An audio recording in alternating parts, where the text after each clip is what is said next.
السلام علیکم ورحمۃ اللہ تعالی وبرکاتہ۔ جناب اظہری میاں کی تاریخی شرعی کبیر غلطیاں قسط دوم نمبر 5۔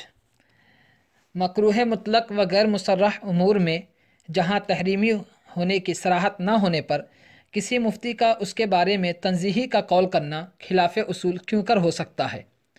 چند قابل غور امور۔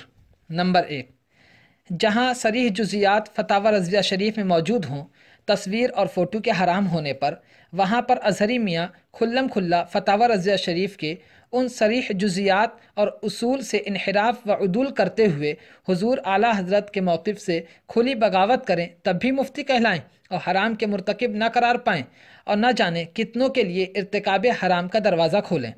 لیکن اگر بعض محققین کسی ایک مسئلہ غیر مصرحہ میں جس کے تحریم کی صراحت کتب متداولہ میں نہ ملتی ہو، صرف تنزیہی کا قول کرتے ہوئے تحقیق پیش کر دیں تو تفقہ سے نابلد چند مولوی ان پر طنز و تشنیع کرنے کی جرأت کریں۔ نمبر 2، کسی مسئلے میں مکروہ تحریمی کی عدم صراحت کی بنا پر تنزیہی کی جانب التفات کیا تحقیق غیر شرعی ہونے کی دلیل ہے؟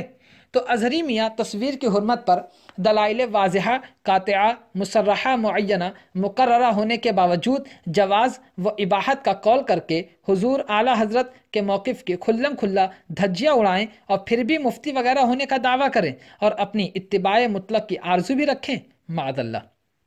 نمبر 3، میرا تخاطب جو حال زمانہ سے نہیں بلکہ علماء ذوی الاحترام سے ہے، وہ ان مذکورہ امور سے اچھی طرح اتنا ضرور سمجھ گئے ہوں گے کہ خلاف شرع امور کا مرتکب کون ہے اور حرام کاری کا مرتکب اور اس کا دروازہ کھولنے والا کون ہے۔ نمبر 6، اظہری میاں الیاس عطار کی فیضان سنت کی تائید کرتے ہوئے اسی کتاب کے ایک ورق پر فیضان سنت کو کتاب مستطاب لکھتے ہیں، جس کتاب کے رد میں نہ جانے کتنے علماء حق نے فتویٰ صادر فرمایا، یہاں تک کہ بعض علماء نے اس کی کچھ عبارتوں پر کفر تک کی بات کہی۔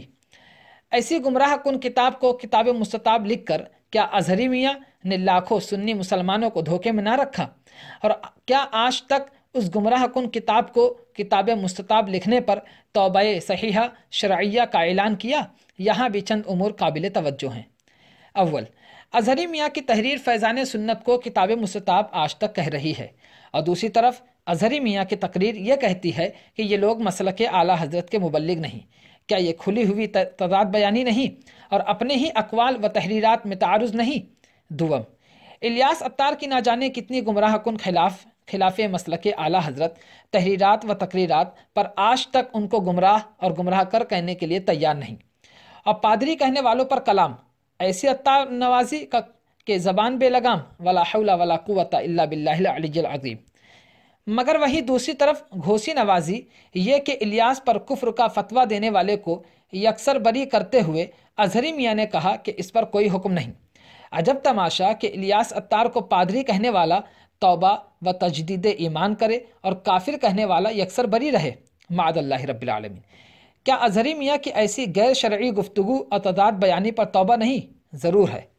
سوم، ایک سنی مسلمان جب الیاس عطار کے ایک قول خبیث پر فتویٰ لے کر شائع کرتا ہے تو ازہری دارالافتاء کے عطار مفتی الیاس عطار کے اقوال خبیثہ پر تو کچھ نہیں بولتے، بلکہ الٹا الیاس عطار کا رد کرنے والے اس سنی مسلمان ہی پر حکم صادر کرنے کا دعویٰ کرتے ہیں، اور حکم بھی اس حد تک کہ تم پر توبہ، تجدید ایمان، تجدید نکاح لازم ہے، بلکہ تم نے مولانا الیاس قادری صاحب کو جو ایذا پہنچائی اور ان کی بدنامی ہوئی، توبہ کے بعد آپ ان سے معذرت خواہ بھی ہوں اور اس توبہ و معذرت کی تشہیر بھی کریں۔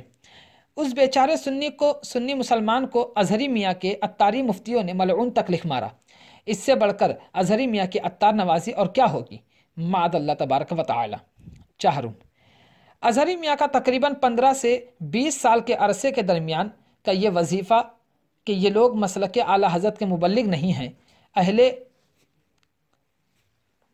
اظہری میاں کا تقریباً 15 سال سے 20 سال کے عرصے کے درمیان کا یہ ورد اور وظیفہ کہ یہ لوگ مسلک اعلیٰ حضرت کے مبلغ نہیں ہیں، اہل علم و حق پسند افراد کے نزدیک کافی مضحکہ خیز اور اغواء مسلمین ہے۔ اظہری میاں اتنا بھی نہیں جانتے کہ عطاریوں کا خود اپنے منہ سے عالم نہ ہونے کا اقرار کرنا ان کے مبلغ نہ ہونے کو کافی ہے۔ اس کے باوجود بھی اور مزید آپ کا یہ کہنا کیا معنی رکھتا ہے کہ یہ لوگ مبلغ نہیں؟ یا تو قلت مطالعہ ہے یا مغالطہ شیطانی یا حسین الفاظ کے پیرائے میں فقط عطار نوازی۔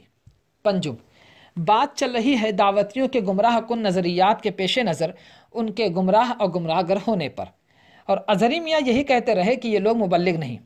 کیا یہ کھل کر حق سے انحراف اور از خود احکام شرع کے نفاذ سے دستبرداری نہیں؟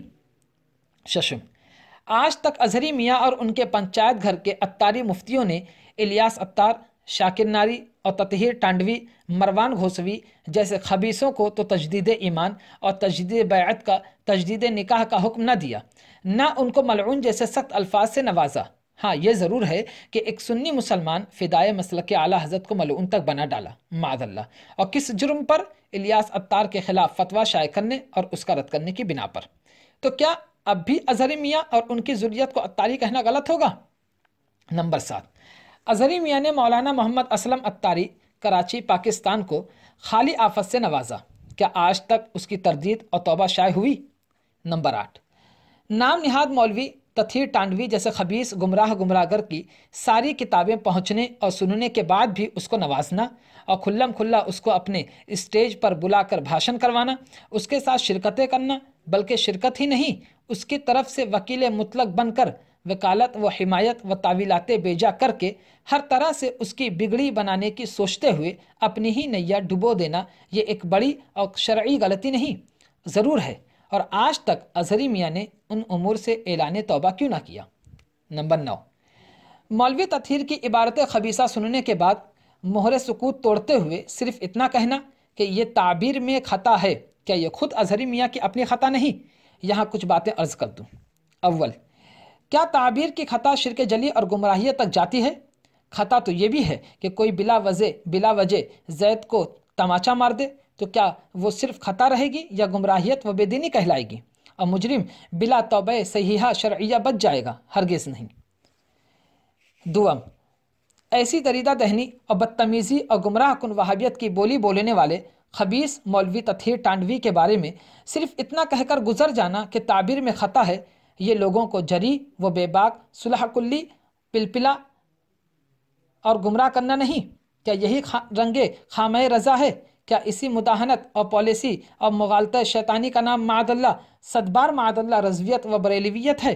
ہرگز نہیں۔ یہ رنگ جامع ازہر قاہرہ تو ہو سکتا ہے، رنگ رضوی ہرگز نہیں۔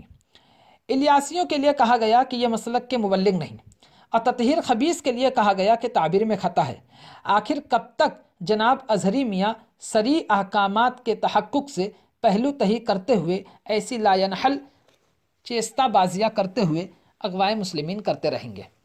سوم، علماء حق اور اہل ایمان کے برملا بے لومت لائم حق بیان کرنے پر بار بار ایسے دھوکے دے کر کہ ان کو احقاق حق و ابطال باطل سے یہ کہہ کر روکنا کہ ہم ودیش سے آئیں گے تو یہ ہوگا، وہ بیٹھے گا تو یہ ہوگا، جب تک لوگ خاموش رہیں، کیا یہ اہل ایمان کو اندھیرے میں رکھ کر حق سے روکنا نہیں اور ان کے فرض منصبی و دینی سے انحراف کروانا نہیں؟ کیا یہ اللہ کی راہ سے روکنا نہیں، اس میں کجی چاہنا نہیں، اور ان ساری باتوں سے اظہری میاں پر خود اعلان توبہ نہیں؟ ضرور ہے۔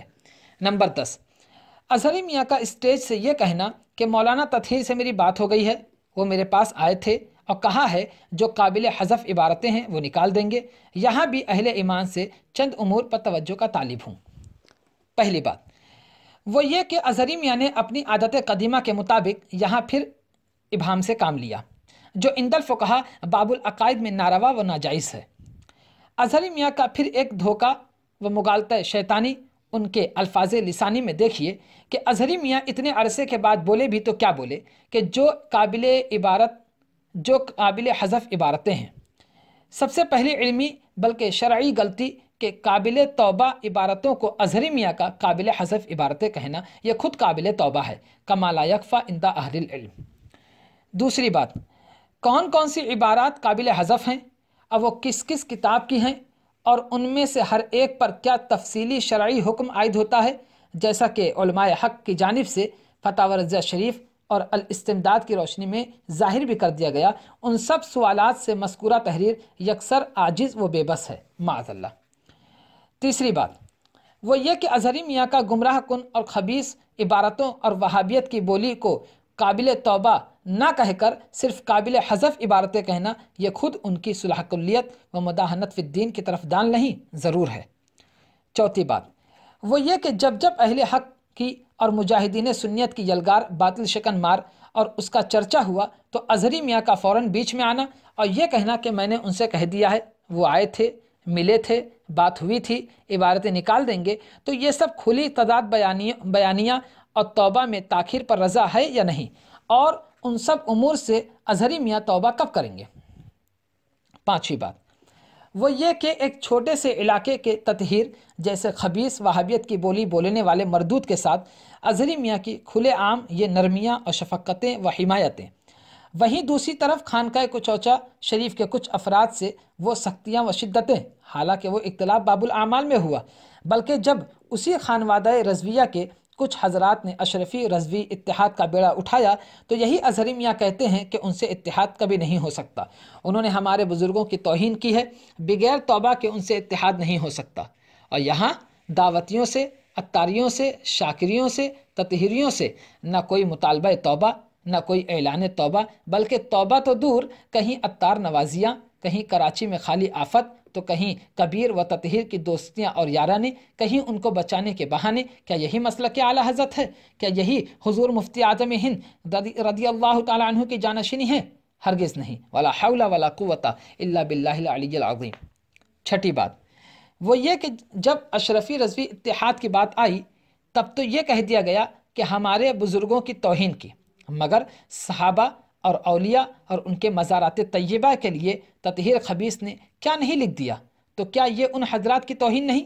اس پر صرف اتنا کہنا کہ تعبیر میں خطا ہے تو وہاں بھی کہہ دیا ہوتا کہ تعبیر میں خطا ہے اور اتحاد کر لیا ہوتا، لیکن شاید بزرگوں کی توہین کا غم نہ ہو کر وہاں صرف اپنی انا اور مروان کی دوستی کا خیال تو نہیں تھا۔